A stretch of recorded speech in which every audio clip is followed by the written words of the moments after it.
Assalamualaikum warahmatullahi wabarakatuh. Saya atas nama Ahmad Fauzan Hadis, mahasiswa semester 3 dari program studi hukum bisnis Universitas Islam Negeri Mataram. Baik, di video kali ini kita akan membahas tentang hapusnya perikatan karena pembebasan hutang pasal 1381 Kitab Undang-Undang Hukum Perdata. Sebelum kita lanjut ke pembahasan yang lebih dalam tentang hapusnya perikatan karena pembebasan hutang, sebaiknya nih kita harus tahu dulu apa sih itu pembebasan hutang?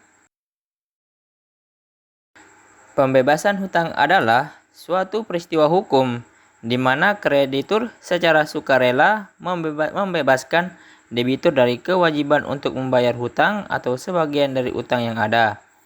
Dengan kata lain, kreditur dengan tegas menyatakan bahwa utang yang harus dibayar oleh debitur tidak perlu dilunasi. Pembebasan hutang ini mengakibatkan hapusnya perikatan antara debitur dan kreditur yang bersangkutan.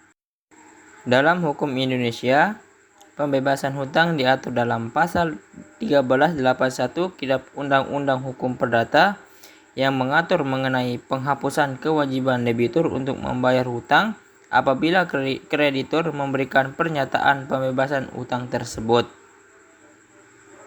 Pasal 1381 KUH Perdata berbunyi sebagai berikut.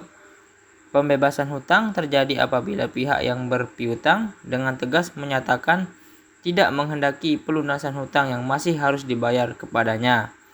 Dari pasal ini dapat disimpulkan bahwa pembebasan hutang adalah tindakan sepihak dari kreditur yang mengakhiri kewajiban debitur untuk melunasi hutang. Namun, tindakan tersebut harus jelas dan tegas dinyatakan oleh kreditur. Setelah kita mengetahui apa itu pembebasan hutang, sekarang kita akan lanjut ke aspek pembebasan hutang. Aspek pembebasan hutang terdiri dari 4 poin. Yang pertama, sifat sepihak dari pembebasan hutang. Yang kedua, pernyataan pembebasan hutang. Yang ketiga, hapusnya perikatan. Dan yang keempat, pembebasan hutang tidak memerlukan ganti rugi. Nah, yang pertama, sifat sepihak dari pembebasan hutang yaitu pembebasan hutang bersifat sepihak karena hanya melibatkan tindakan dari pihak yang berpiutang. Artinya, debitur tidak harus menyetujui atau melakukan tindakan tertentu agar pembebasan hutang tersebut berlaku. Yang terpenting adalah kreditur secara tegas menyatakan tidak ingin menuntut pelunasan hutang. Yang kedua yaitu pernyataan pembebasan yang tegas. Agar pembebasan hutang sah dan berlaku, kreditur harus memberikan pernyataan yang jelas dan tegas bahwa ia tidak menghendaki pembayaran hutang. Pernyataan ini bisa berupa tulisan atau ucapan yang tidak ambigu, sehingga tidak ada keraguan mengenai niat kreditur untuk membebaskan utang debitur. Misalnya, sebuah surat resmi yang menyatakan, dengan ini, saya sebagai kreditur menyatakan bahwa saya membebaskan utang Anda sebesar 10 juta akan cukup untuk menghapuskan perikatan tersebut. Yang ketiga, hapusnya perikatan. Nah, setelah pembebasan hutang dinyatakan, perikatan antara debitur dan kreditur dianggap berakhir.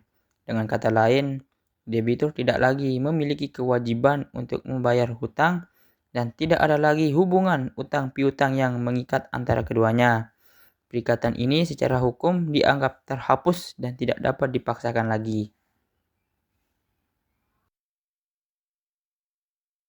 Yang keempat, pembebasan hutang tidak memerlukan ganti rugi. Pembebasan hutang bersifat voluntari atau sukarela. Kreditur tidak dapat meminta ganti rugi dari debitur atas pembebasan hutang yang telah dilakukan.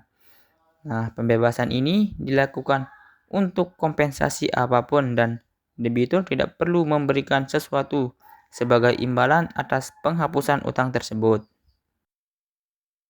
Baik, kita lanjut ke pembahasan yang ketiga tentang fungsi pembebasan hutang dalam hukum perdata. Yang pertama, penyelesaian perselisihan utang piutang. Yang kedua, penyelamatan keuangan debitur. Yang ketiga, meningkatkan hubungan bisnis. Setelah selesai penjelasan tentang pengertian pembebasan hutang dan komponen-komponennya, nah kalian udah ngerti kan apa itu pembebasan hutang?